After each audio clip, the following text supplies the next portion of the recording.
The Word of God is alive and powerful, sharper than any two-edged sword, piercing even to the dividing asunder of the soul and spirit and of the joints and the marrow, and is a critic of the thoughts and intents of the heart.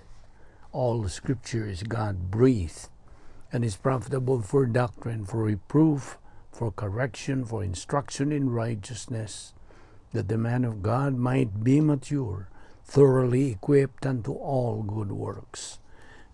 Study to show thyself approved unto God, a workman that needeth not to be ashamed, rightly dividing the word of truth. 1 Corinthians 8:3, but if anyone loves God, this one is known by him. James 1:12, blessed is the man who endures temptation, for when he has been proved, he will receive the crown of life, which the Lord has promised to those who love him. Exodus 20, verse 6, by showing mercy to thousands, to those who love me and keep my commandments. John 15:10-14, if you keep my commandments, you will abide in my love, just as I have kept my Father's commandments and abide in his love. You are my friends if you do whatever I command you. John 16:27, for the Father himself loves you because you have loved me and have believed that I came forth from God. John 15:12-13, this is my commandment, that you love one another as I have loved you. Greater love has no one than this, than to lay down one's life for his friends. Before we start our Bible study, ikinahanglan ng atong pagsusi sa atong tagsatag sa kakalag kung napapakita mga sala. Kay kining maong mga salang nabuhat nato ning adlaw kundi nato isugid nato sa tubangan sa Dios kamahan, kini mahimo lamang babag sa atong pagabuhaton pagtuon sa pulong sa Dios. So let us now use the principle of 1 John 1:9 nga nagkanayon kung isugid ang atong mga sala ang Dios makatarunganon. He is faithful and just to forgive us our sins and to cleanse us from all unrighteousness. Now, alang kanimo higalang, wala pa'y kaluwasan. Believe on the Lord Jesus Christ, and thou shalt be saved. Busa, mag-andam ta sa atong kaugalingon, pinagi sa hilom nga pagampo. Let us pray.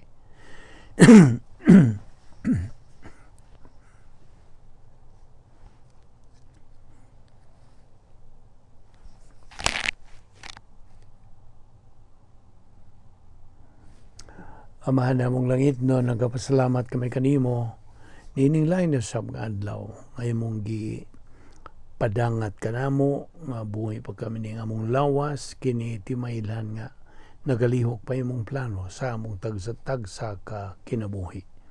Ubani kami karon, pinagis pagtudlos sa balang Espiritu Santo kadamo, kining tanan among gipasalamatan sa ngalan ni Ginoong Jesucristo. Amen.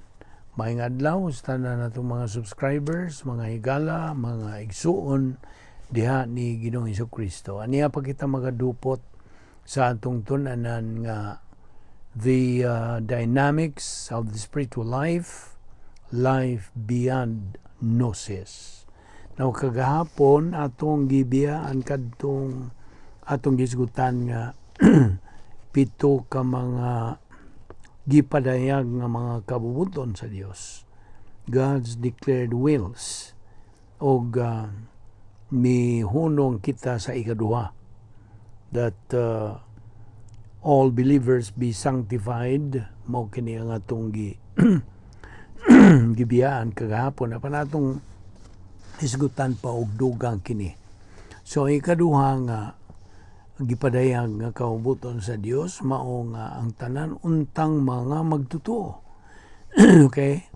Sa mga magtotoo na kini, ang tanan untang magtotoo mabinalaan, meaning experiential sanctification.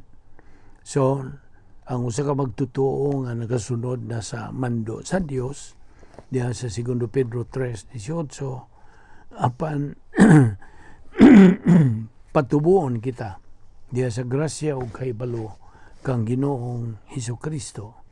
Hebrews 6:1 Therefore let us leave the elementary teaching about Christ and go on to maturity, not laying again the foundation of repentance from acts that lead to death and of faith in God. Nya diha usab sa 1 Peter 2:2-3. Like newborn babies, crave pure spiritual milk, so that by it you may grow up in your salvation. Og diha sa 1 Corinthians 1:2 og 30, naghisgot ka na og sanctified in Christ, na binalaan diha kang Kristo. Excuse me. So, mo kanay kaduha nga declared will of God. Adto ta karon sa ikatulo.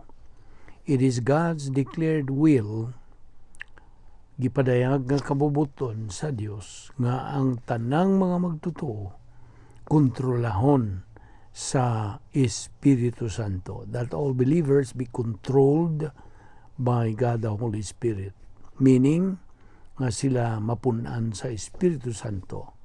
Galatia 5:16 na kanayon, so I say, live by the Spirit and you will not gratify the desires of the sinful nature. 1 John 1:7 nagkanayon usab, but if we walk in the light as He is in the light, we have fellowship with one another, and the blood of Jesus, His Son, purifies us from all sin.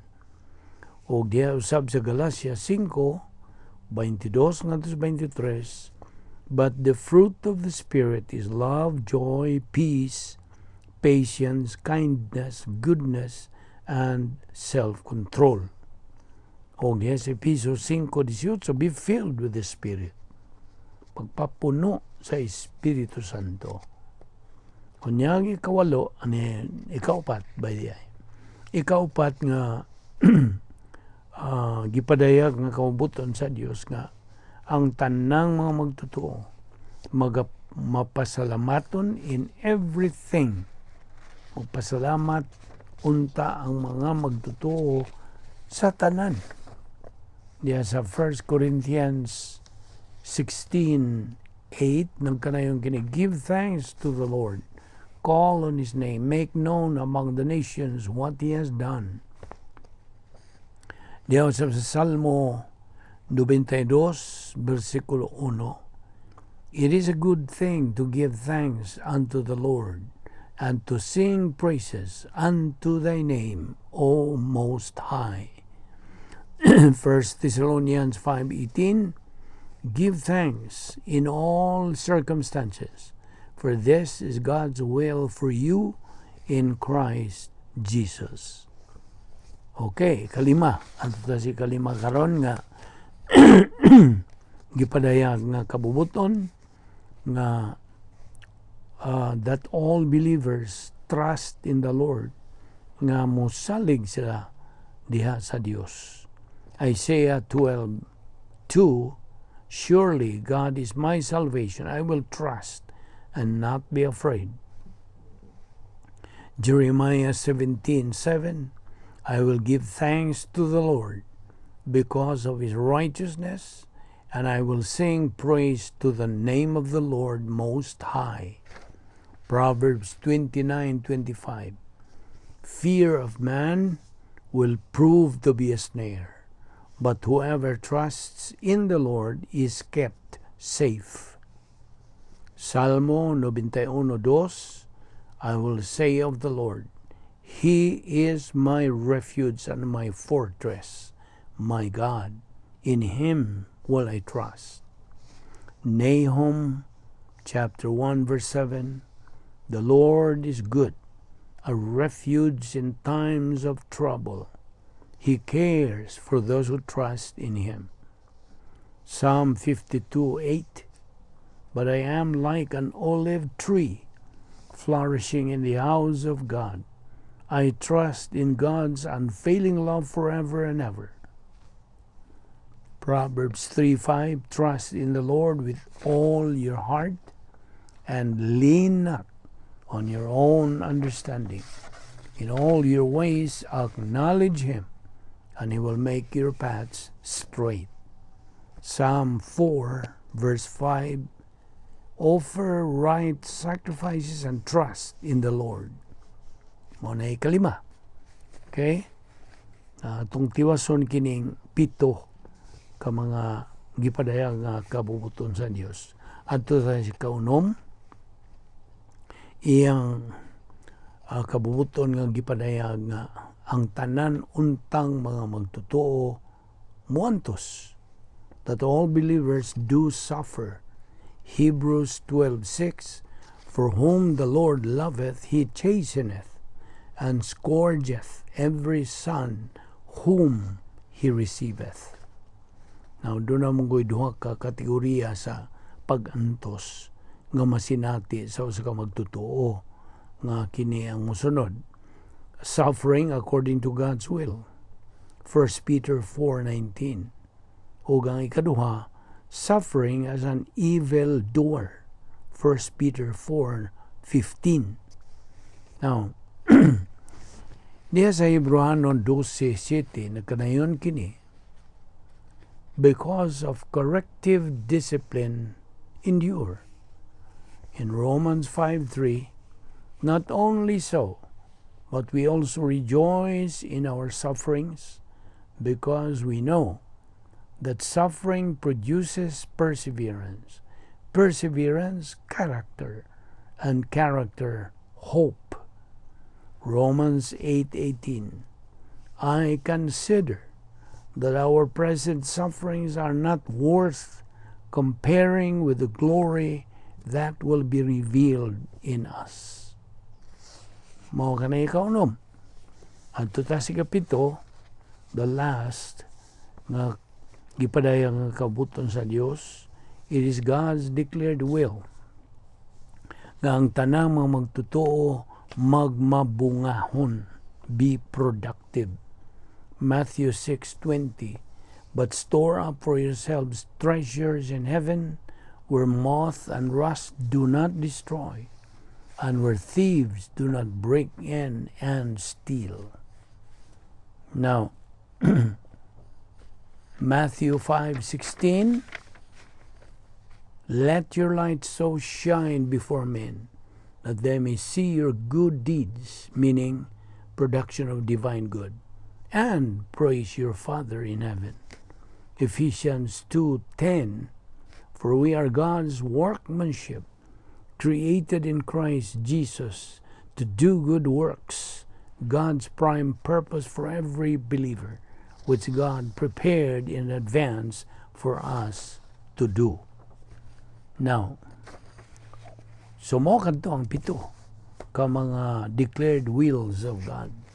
Once again, sa atong pagtanaw niini in the standpoint of believers, and some of the things that indicate their everlasting existence. Una niini, ang tanang mga magtotoo na nag-iya o kinabuhing dayon, kini resulta sa ilang pagtuo kang Kristo ingon nga manluluwas. John 3:16-18 and 36, Revelation 2:11, and Revelation 3:5. Ikaduha, ang matag magtotoo giandaman og puloy-anan didto sa langit og kini nagahuwat kaniya. John 14:1-3.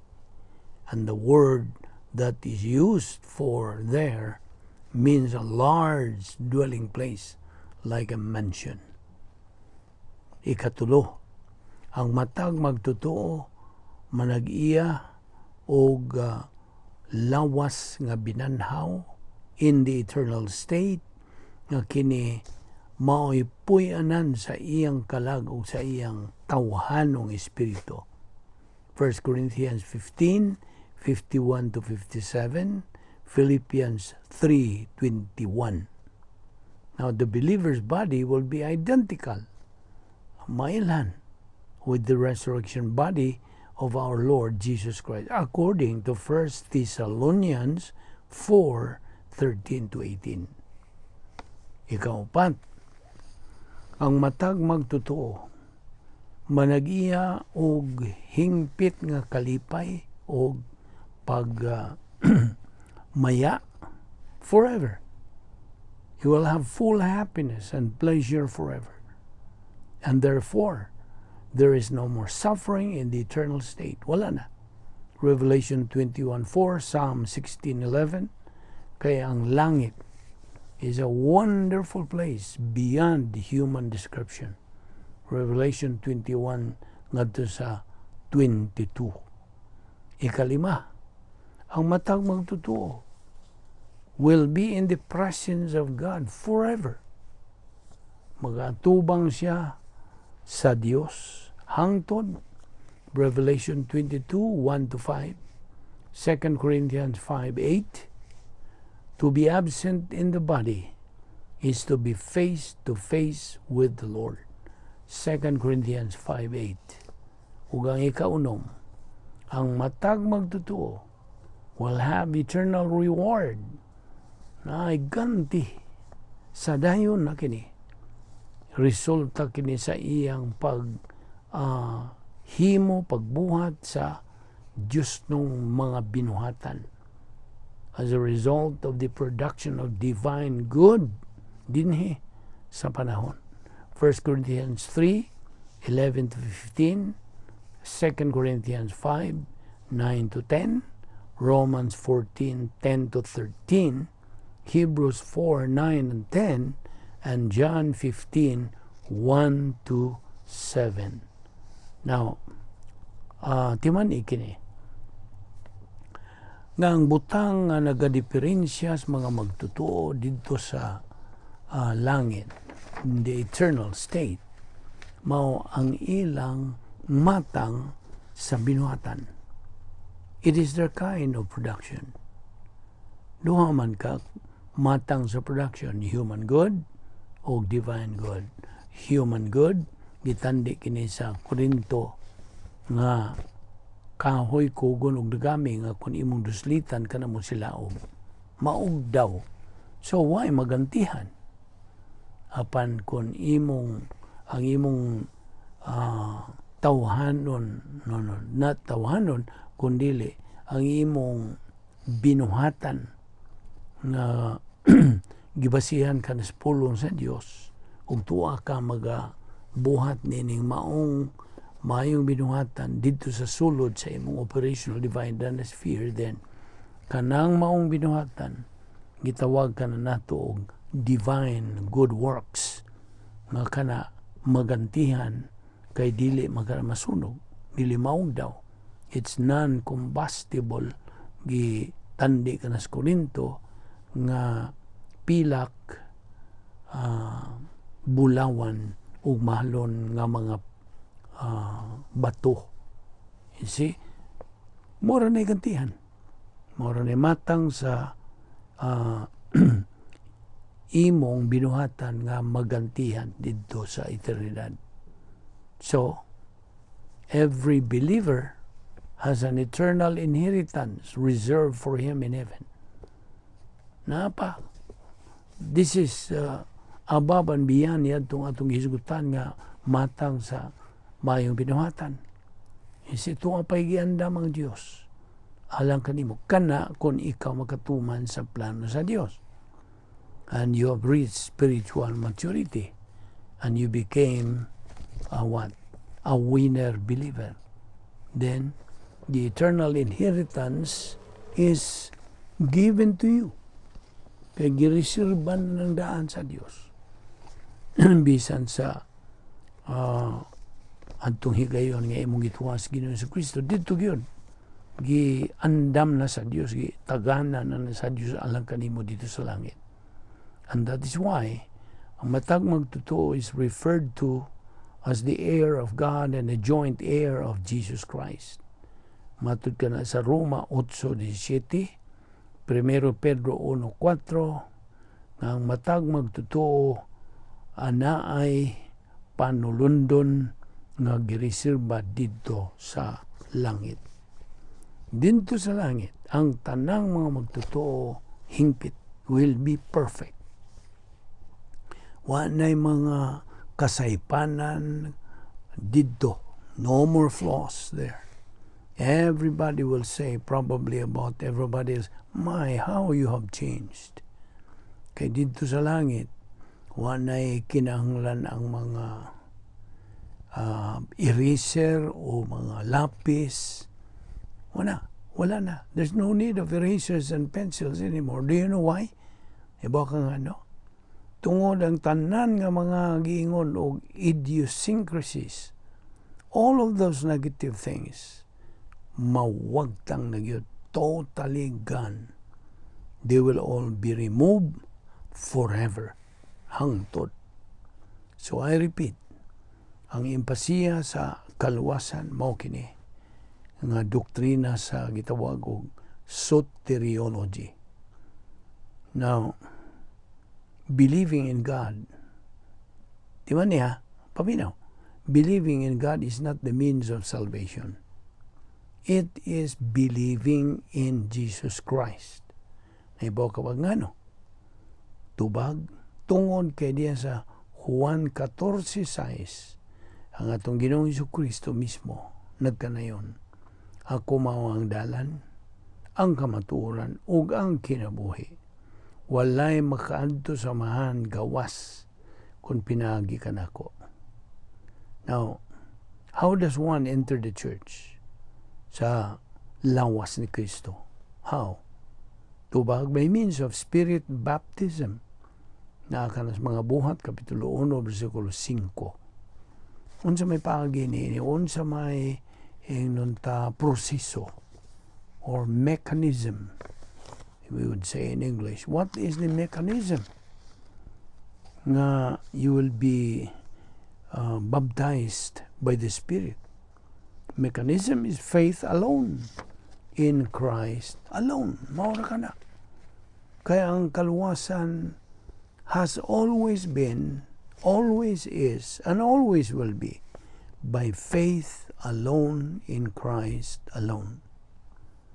Kaya ang kaluwasan, dili nga ikaw bautismuhan, nga ikaw sakop sa usa ka simbahan, pinaagis pag sunod nimo sa gitawag golden rule, unya pag-isa sa mga kamot, pag kanang lakaw gikan sa pultahan ngadto sa altar, ingon nila by walking down an aisle, ang imong pagbuhat ng mga maayong binuhatan by following the Ten Commandments. Kini mga butanga, dili ni kaluwasan. Now, giyon sa man pagkaluwas sa mga katawhan dito sa daang pagisaan, giyon sa Manila, by looking forward to the cross by faith. Pinagis pagtuo. Karon kita nga mga niya mahisakop sa bagong tugon. Yun sa man ito pagkaluwas. Also by looking backward to the cross by faith. You see? Now, ang matang sakop sa kaliwatan sa tao, ana siya tulubagon sa pagpaminaw o pagtuo sa mayong balita sa kaluwasan. Acts 16:31, John 6:28-29, Ephesians 1:13. Kay kabubuton sa Dios, iyang gipadayag kini mong kabubuton nga ang matag sakop sa kaliwatan sa tao, mataw pag-usap. 2 Peter 3:9. Dili bot ang Dios nga naay malaglag, kundi ang tanan unta maghinulsol. Bot pasabot nga mataw sila pag-usap. 1 Timoteo 2:4 usab. So, ayaw kalimti usab kadtong Jeremias 29:13 nga nag-ingon, if you truly seek me, you will find me. usa ka lang sa mga bersikulo nga palugti gyud sa akong kinabuhi. Yes, that has struck my life and has changed my life ever since. Natiman nga si Kristo lamang ang bugtong dalan ngadto sa langit. Ang tanang agianan patipas kini. Patipas, they are detours to doom. You see? Kitang mga katawhan gisultihan sa pulong sa Dios nga kita mga magasasala. Roma 3:23. Ang tanan without exception are guilty. Sadan Roma 3:19.